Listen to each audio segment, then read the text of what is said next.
અને હવે પછી સરકારે જે નોટિફિકેશન બહાર પાડ્યું છે એનો નિર્ણય જો ટૂંક સમયમાં નહીં લાવે તો અમે અગાઉ એક મોટો જલદ કાર્યક્રમ આપવાના છીએ અને એમાં આખા ગુજરાતના ખેડૂતોને અમે ભેગા કરવાની અમારી તૈયારી છે.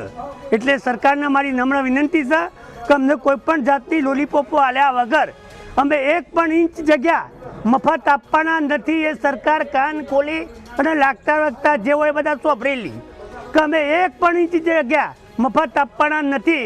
એટલે અમને ખોટી કોઈ લોલીપોપ આપવું નહીં, ખોટી કોઈ ચર્ચાઓ ના કરે. ફક્ત રદ કરવું હોય તો જ સરકાર ચર્ચા કરે એવી અમારી સરકારને ખાસ નમ્ર વિનંતી છે. છેલ્લા અઠવાડિયામાં અમે મુખ્યમંત્રી શ્રી, નાયબ મુખ્યમંત્રી શ્રી અને શહેરી વિકાસ મંત્રી શ્રી કનુભાઈ દેસાઈ તથા આપણા સ્થાનિક ધારાસભ્ય જોડે મિટિંગો કર્યા બાદ અમને એમના તરફથી હુડા રદ કરવા માટેનું આશ્વાસન આપવામાં આવ્યું છે.